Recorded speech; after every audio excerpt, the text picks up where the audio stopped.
잘생겼다 잘생겼어. 오 잘생겼어 잘생겼어. 친구들 안녕. 사회 역사 새로운 센세이션 민석쌤의 암기 비법에 빠져들다의 민석쌤입니다.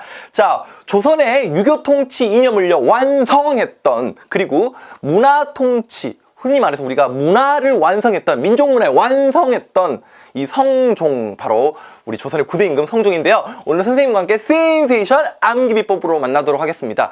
참고로 여러분, 성종은요 조선시대 때 역대 왕들 가운데 가장 키가 컸던 임금으로 전해지고 있습니다. 한 180 정도 돼요. 선생님보다 좀 작죠? 미안합니다. 그리고 이 성종은 여러분 이분이 무덤이 상당히 유명합니다. 우리 서울에서 또 가장 비싼 동네인 하나인 강남구에 있는 설릉역 아십니까? 우리 수도권 서울 사는 분들은요 그 설릉이 바로 성종의 무덤이야. 근데 여러분 좀 무서운 얘기인데 그 설릉 안에는요 성종의 시신이 없습니다. 이것도 역사의 아픔인데요. 임진왜란 때 일본 놈들이 그 성종의 묘를 도굴해 가지고 시체를 이제 불태워 가지고 이제 시체가 유실돼 가지고 성종의 무덤인 설릉에는요 시신이 없다고 합니다. 그 성종, 그리고 또 여러분들 뭐 또 재밌을 만한 내용이 뭐가 있을까? 성종이 12살의 왕이 돼.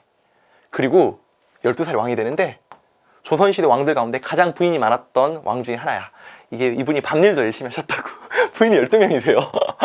물론 이게 이상하게 받아들이지 마시고요. 원래 왕의 업적 중에, 왕의 의무 중에 하나가 후사를 생산하는 거야. 그쵸? 대를 이어야 되겠죠. 왕족의 명맥을 이어야 되기 때문에 부인을 많이 두었죠. 난일을 더 열심히 하셨던 분입니다. 학문군주입니다. 정말로. 중국어 통역이 마음에 안 들어가지고 스스로 중국어를 마스터해버린 사람이기도 하고요. 비록 38살 나이에, 젊은 나이에 돌아가시지만, 굉장히 젊은 나이였죠. 이때 돌아가시지만 그 재위기간 동안, 그러니까 12살에서 38살까지 왕자리 있었으니까, 맞죠? 거의 한 20년 조금 넘게 왕자리 있었는데 많은 업적들을 만들어내고 남겨놨습니다. 그 성종, 비록 이제 아들이 조금 마탱이가 가는 연상군이었지만 그 성종, 우리 업적 중에서 시험에 나올 수 있는 건 뭐가 있는지 조금 애울게 막을 수 있겠지만 어떻게 보면 이거 치트키야. 성종 센세이션 암기 비법, 치트키, 정말 쇼킹한 암기 비법 가겠습니다. 자, 성종을 외우려면요 여러분, 요걸 외워야 돼. 누구야? 우리 조금 선생님이랑 연배가 비슷한 분들은 이거 알 수도 있는데 누굽니까? 한국의 리키 마틴이라고 불리는, 맞습니다, 홍경민이에요. 뭐라고요? 홍경민이요. 뭐라고요? 홍경민이요.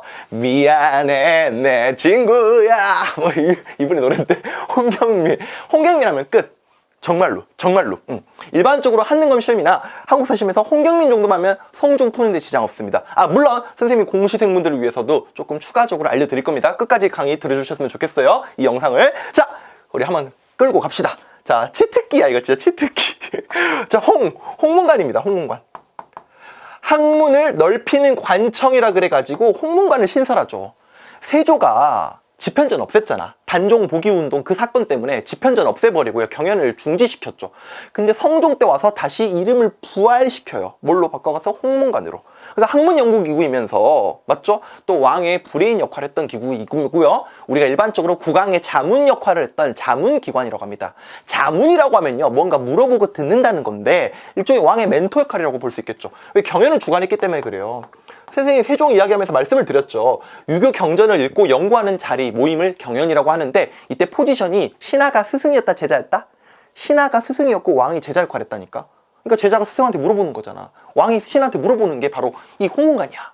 맞죠? 권력을 견제하는 역할이었다라고 해서 사원부, 사간원과 더불어서 3사라고 하는 언론기관, 권력 견제기관이 되기도 하죠. 굉장히 중요한 내용 아닙니까? 맞죠? 좋아요. 홍문관. 근데 경자가 더 중요해. 뭐 다 중요한데 경국대전이죠. 나라를 경영하는 데 있어서 큰 법전이다. 물론 이 경국대전은요, 경국이야 국, 알았지? 경국대전은요 세조 때 편찬을 시작했고요 성종 때 완성하게 되죠.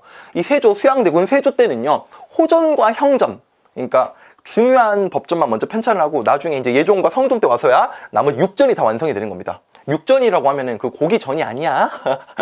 이호, 예, 병, 형, 공 있지 않습니까? 이호, 예, 병, 형, 공 있죠? 6개, 6조 짓기 잘 때 6조. 그 6조에 있는 육전을요 모두 다 완성한 게 경국대전이라는 이름으로 성종이 되는 거죠. 조선의 통치 규범이라고 할 수 있는 경국대전을 완성했다 해서 성종이야. 우리 성자라고 하면 선생님이 그 이룰성자라고 해가지고 피니시했다. 고래 성종과 비슷하다니까요. 맞죠? 자, 그 밖에 경연을 강조했다. 아, 경연. 주목된 내용이네. 맞죠? 그 다음에 여러분들 우리 공시생분들은 이쪽 요거까지 하면 땡큐인데 경제소를 신설합니다. 경제소가 뭐냐? 이 경자가 서울 경자야. 여기서는 서울에 존재하는 장소니까 지방에 있는 유양소를 견제하기 위해 만든 게 경제소입니다. 자, 우리 유양소는요 지방자치 성격을 띄었다라고 했죠? 그 유양소가 세조 때 이시해은 안으로 인해서 없어졌다가 성종 때 다시 부활한단 말이야. 근데 그 유양소를 견제하기 위해서 또 이 경제소를 만들므로써 통치하는 데도 밸런스를 이뤘다는 거죠. 그러니까 성종은요 진짜 통치하는 데도 있어서도 굉장히 중요한 업적임을 많이 남겼습니다. 또 볼 텐데 이게 바로 오늘 수업에서 가장 어렵고 오늘 이 영상에서 가장 중요하고 어려운 내용이 될 것 같아요. 바로 민족문화의 완성입니다. 성종은 우리가 일반적으로 역사에서는 민족문화의 완성이라고 해가지고 완성해가지고 성종 이렇게 이야기한단 말이죠. 뭘 완성했냐 보겠습니다. 넘어갈게요. 짜잔! 자, 보입니까 여러분? 저 선생님이 가져왔는데 자, 세종과 성종 우리가 비교할 줄 알아야 되는데요. 유교 통치의 시작은요 우리가 세종이 되겠고요. 그 다음에 성종이 완성이 되겠습니다. 완성. 세조와 성종. 자, 예악사지라 그래가지고 예절책, 음악책, 역사책, 지리책인데 뭐 지도가 되겠죠? 지리서나. 세종 때는 우리가 내용이 보다시피 보시는 바와 같겠고요. 선생님이랑 세종 봤으니까 확인하겠습니다. 자, 뭐 삼강예실도, 효행로, 여민락, 백성들과 함께 즐기는 음악, 여민락. 악이 뭡니까? 우아한 음악이니까 궁징음악이야. 국가의 중요한 행사가 있을 때 BGM이 깔려야 될 거 아닙니까? 그 악. 이게 세종 때 만들어진 거고요.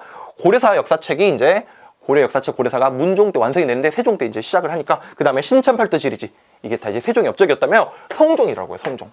국조오래 국가의 중요한 행사를 5가지 행사가 있었는데 이거를 의례적으로 정리한 책이 이제 국조오래가 되겠고요. 악화개범이라 그래가지고 음악 백과사전입니다. 음악을 집대성한 책이 되겠고요. 동국통감과 동국여지술람 이 두 책 같은 경우는 서거정이라고 하는 인물이 있었죠. 서거정. 장거정 아니야? 서거정. 이 서거정은 세조의 집권을 도왔던 인물이에요. 그러니까 개유정난 때 참여했던 공신 세력, 훈구 세력입니다. 그럼에도 불구하고 여러 가지 편찬 사업을 참여하면서 저서를 많이 남겼는데요. 그게 바로 동국통감과 동국여지술람입니다. 한번 이렇게 해볼까요, 여러분? 성종, 민족문화의 완성이라고 했죠? 국악통동. 뭐라고요? 국악통동. 요즘 선생님도 국악을 또 좋아해. 쑥대머리라는 노래가 있거든. 쑥대머리 귀신 형령 정막 이 정도만 할게요. 국조오래의 악화개범 동국통감 동국여지승남 됐죠? 누가 만들었다? 서거정. 성종 때? 오케이? 좋아요. 자, 이렇게 해서 오늘 영상 선생님이랑 마무리를 할 텐데요. 서거정, 동국통감, 동국여지승남 정말 잘 나오는 키워드니까 잘 들어두시고 여러분. 홍경민 제일 잘 나오는 키워드고 공시생물들을 위해서 관과 도. 홍경민 관도까지만 하겠습니다. 관자는요 관수관급제라 그래가지고 공시생물들 알고 계시죠? 아셔야 됩니다. 관청에서 세금을 걷어가지고 관리들한테 직접 지급하겠다. 관청에서 걷어가지고 써드릴까요? 관청에서 걷고 관리들에게 지급하겠다. 관수관급제. 그러니까 직전법의 폐단을 극복하기 위해서 성종 때 실시한 토지제도가 되겠고요. 그 다음에 성종 때 유교통치 완성이라 그랬지. 그래가지고 아예 승려가 되는 길을 막아버립니다. 도첩제를 아예 없애버리죠. 도첩제 시작은요 정도전 할 때 태조 때 했던 거죠. 그리고 없앤 건요 바로 성종이었다. 요 정도. 그리고 여러분들이 잘 아시다시피 성종 때 훈구 세력들을 견제하기 위해서 지방에 있었던 선비들을요 부르게 됩니다. 그들을 우리가 사림이라고 하죠. 그 사림과 훈구의 대립이 이제 조선의 10대 임금, 성종 다음 임금이었던 연산군 때 사화라는 이름으로 피로 얼룩지게 되는 거죠. 자, 오늘 선생님이랑 홍경민 홍경민 같이 성적 암기 비법 만나봤습니다. 선생님은요 또 여러분 앞에 좋은 영상으로 인사드리겠습니다. 안녕.